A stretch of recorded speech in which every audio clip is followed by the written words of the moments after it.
Bihar SSC, railway, BPSC, TRE 4 यानी कि जो है शिक्षक भर्ती और एसएससी का कोई भी एग्ज़ाम हो और इसके साथ साथ स्टेट लेवल का कोई भी एग्ज़ाम हो, सभी एग्ज़ाम में एनसीईआरटी का क्वेश्चन पूछा जाता है। और आपके लिए लेकर के आए हैं एनसीईआरटी का निचोड़ 2025 में जो है, और ये क्लास 6 to 10th का होने वाला है। ये जो बुक है एसके झा सर का जो है विज्ञान का निचोड़ जो है 6 to 10th का, इसमें 396 पेज है और इस 396 पेज में से भी चुन करके जो ज़्यादा इम्पोर्टेंट है उसको निकाल करके जो है ये 42 पेज बनाया गया है, उसको जो है आपको कवर करा रहे हैं। पूरा कंप्लीट निचोड़ है, डायरेक्ट एग्जाम में छपने वाला। तो चलिए लेके चलते हैं क्वेश्चन पे, और 1 लाइनर क्वेश्चन है सारा। इससे पीछे वाला वीडियो नहीं देखे हैं तो जा करके ज़रूर देख लीजिएगा, आपके लिए बहुत ही इम्पोर्टेंट है। और यहाँ तक के हम लोग क्वेश्चन को कवर कर चुके थे। अब जो है अगला चैप्टर आता है फसल उत्पादन और प्रबंधन।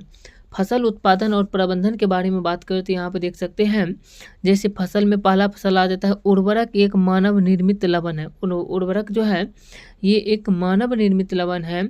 और खाद जो है, खाद एक प्राकृतिक पदार्थ है जो गोबर एवं पौधे के अवशेष के विघटन से प्राप्त होते हैं। ये पहला अंतर हो गया उर्वरक और खाद में। अगर पूछा जाए उर्वरक क्या है, तो उर्वरक जो होता है एक मानव के द्वारा बनाया गया लवण होता है, लेकिन खाद जो होता है एक प्राकृतिक पदार्थ है जो गोबर एवं पौधों के अवशेष के विघटन से प्राप्त होते हैं। दूसरा अंतर की बात करें तो उर्वरक जो होता है, उर्वरक का उत्पादन फैक्ट्री में होता है, लेकिन खाद जो होता है ये खेत में बनाया जाता है। तीसरा अंतर है कि उर्वरक से मिट्टी को ह्यूमस प्राप्त नहीं होता है, लेकिन खाद से मिट्टी को ह्यूमस प्राप्त प्रचुर मात्रा में होता है। अगला अंतर है उर्वरक में पादक पोषक जैसे कि नाइट्रोजन, फास्फोरस तथा पोटेशियम प्रचुरता में पाया जाता है, लेकिन खाद में जो होता है पादप पोषक तुलनात्मक रूप से कम होते हैं। तो आगे देख सकते हैं अगला चैप्टर का नाम है सूक्ष्मजीव मिश्र। सूक्ष्मजीव जो है ये मित्र तथा शत्रु, सूक्ष्मजीव मित्र और शत्रु के रूप में इसके बारे में जानते हैं। सबसे पहले जानते हैं सूक्ष्मजीव के बारे में। सूक्ष्मजीव जो होता है इन्हें अपने नग्न आँखों से नहीं देख सकते हैं। सूक्ष्मजीव को हम जो है अपनी आँखों के द्वारा डायरेक्ट नहीं देख सकते हैं, और इन्हें आवर्धक लेंस या सूक्ष्मदर्शी की सहायता से देखा जा सकता है। सूक्ष्मदर्शी जो होता है उसके सहायता से देख सकते हैं सूक्ष्मजीव को। अब बात करें तो सूक्ष्मजीव जो होता है इसको 4 भागों में बांटा गया है। सूक्ष्मजीव तो है ही छोटा जीव, इसको भी 4 भागों में बांटा गया है। पहला का नाम रखा गया है जीवाणु, दूसरा कवक, तीसरा प्रोटोजोआ और चौथा शैवाल। ये 4 भागों में जो है सूक्ष्मजीव को बांटा गया है। अब आगे बात करें तो अगला चैप्टर का नाम आ जाता है जीवाणु। जीवाणु जो होता है इस चैप्टर में बात करें तो यहाँ पे देख सकते हैं जीवाणु है, इसे बैक्टीरिया भी कहा जाता है। जीवाणु के बारे में बात करें तो जीवाणु का खोज जो है ये ल्यूवेन हॉक ने किया था जीवाणु को खोज, और जीवाणु से टाइफाइड और क्षय रोग होता है। जीवाणु के द्वारा ही टाइफाइड और क्षय रोग होता है लोगों में। और एंथ्रेक्स रोग का खोज जो है ये रॉबर्ट कोच ने किया था। रॉबर्ट कोच ने ही एंथ्रेक्स रोग का भी खोज किया था। और जीवाणु जनित रोग से बचने के लिए एंटीबायोटिक दिया जाता है। अगर किसी व्यक्ति को जीवाणु द्वारा रोग हो गया है तो उससे बचने के लिए एंटीबायोटिक दिया जाता है। और बात करें तो लैक्टोबैसिलस नामक जीवाणु द्वारा दूध को दही में बदला जाता है। यानी ऐसे भी पूछा जाता है दूध को दही में बदलने की क्रिया क्या कहलाता है, तो लैक्टोबैसिलस। आगे बात करें तो जीवाणु एवं यीस्ट की सहायता से चावल के आटे के किण्वन द्वारा इडली यानी जो है इडली डोसा बनाया जाता है। और इसी में बात करें तो कुछ जीवाणु का प्रयोग जो होता है नाइट्रोजन स्थिरीकरण में भी किया जाता है, और यह प्रक्रिया ऑक्सीजन की उपस्थिति में संभव नहीं होता है। रॉबर्ट कोच के बारे में बात करें तो रॉबर्ट कोच जो है ये 1876 ईस्वी में बेसिलस एंथ्रेसिस नामक जीवाणु की खोज की, जो एंथ्रेक्स रोग का कारक है। अब आगे बात करें तो जीवाणु के बारे में भी जान लिए। अब आगे आ जाता है, देख सकते हैं यहीं पे कुछ दिया गया है, जैसे कि स्पाइरल जीवाणु ये है, और इसका नाम जो है छड़नुमा जीवाणु है, ये जो है ये अंतर है। अब आगे जानते हैं कवक के बारे में। कवक क्या है? कवक जो होता है जिसे फंगस भी कहा जाता है। कवक जो होता है, कवक बहुकोशिकीय यूकेरियोटिक जीव होता है, और कवक मृत जीव होता है। कवक जो होता है ये मृत जीवी होते हैं, और ये अपना भोजन बाहरी सराक तब ग्रहण करता है। यानी जो है ये अपना भोजन जो होता है ये बाहर ही सराक यानी मतलब ठंडा करके ग्रहण करते हैं। उदाहरण के लिए हो गया यीस्ट हो गया, मशरूम हो गया, पेनिसिलियम हो गया, कवक हो गया। कवक से फूटे रोग जैसे मवेशी में होता है, कवक से फूटे रोग जो कवक से फूट रोग जो होता है ये मवेशी में ज़्यादातर होता है, मवेशी में ही ये होता है। अब जो होता है सूक्ष्म जीवों द्वारा होने वाले रोग के नाम यहाँ पे है, कुछ देख सकते हैं। सबसे पहले से यहाँ पे दिया गया है, देख सकते हैं राइजोपस ब्रेड मोल्ड है ये, और ये कवक है पेनिसिलियम और एस्परजिलम ये जो है।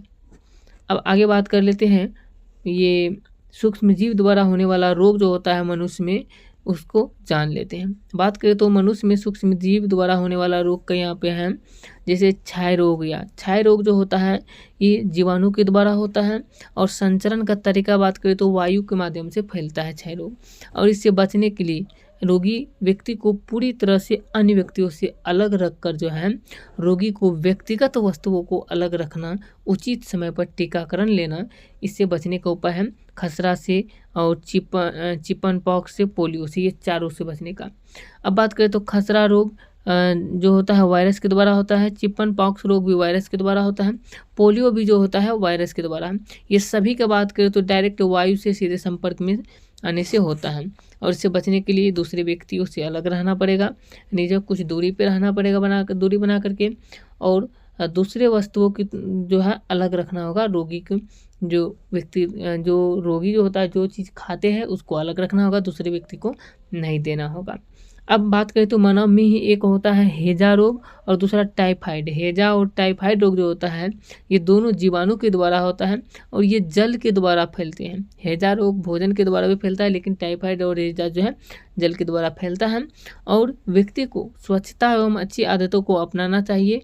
भली भांति पके भोजन, उबला पानी एवं टीकाकरण का उपयोग करना चाहिए, तभी जो है ये जीव से रोग से जो है बचा जा सकता है। आगे बात करें तो हेपेटाइटिस ए जो है ये वायरस से होने वाला रोग है, जल के द्वारा फैलता है और उबले हुए पानी जल का प्रयोग करना चाहिए और टीकाकरण करना चाहिए समय पे। मलेरिया रोग जो होता है ये प्रोटोजोआ रोग के द्वारा होता है, जीव के द्वारा, प्रोटोजोआ के द्वारा, और ये मच्छर के काटने से होता है, मादा एनोफिलीज मच्छर के काटने से। और इससे बचने के लिए जो मच्छरदानियों का प्रयोग करना चाहिए, मच्छर भगाने वाले रसायन का प्रयोग करना चाहिए, कीटनाशक का छिड़काव करना चाहिए, मच्छर के प्रजनन रोकने के लिए जल को किसी भी स्थान पर एकत्र न रहने देना चाहिए। ये सब ऐसे बचने के उपाय। अब यहीं पे बात करें तो एक जान लेते हैं हम लोग जो है पाश्चुरीकरण क्या है। पाश्चुरीकरण जो होता है इसका खोज लुई पाश्चर ने किया था, पाश्चुरीकरण का खोज। और जब दूध को 70 डिग्री सेल्सियस पर 15 से 30 सेकेंड गर्म करके एकाएक ठंडा करना ही करता है तो उसे जो है पाश्चुरीकरण कहते हैं, पाश्चुरीकरण कहलाता है। और इससे सूक्ष्म जीव का विकास जो है रुक जाता है, इससे सूक्ष्म जीव का विकास रुक जाता है पाश्चुरीकरण के द्वारा जो है। लुई पाश्चर ने किण्वन की खोज जो है 1857 ईस्वी में किया था। और जीवाणु पादप या जंतु में गुणन करता है। जीवाणु जो होता है ये पादप या जंतु में गुणन करता है, तो विषाणु कहाँ गुणन करता है? तो कहा क्वेश्चन है जीवाणु पादप या जंतु में गुणन करता है, तो ये बताइए कि विषाणु कहाँ गुणन करता है? तो विषाणु जो है ये केवल परपोषी कोशिका में जो है गुणन करता है। अब आगे बात करते हैं, अगला क्वेश्चन है अतिसार एवं मलेरिया किससे उत्पन्न होता है? तो अतिसार एवं मलेरिया जो होता है ये प्रोटोजोआ से उत्पन्न होता है। और नाइट्रोजन को स्थिरीकरण कौन करता है?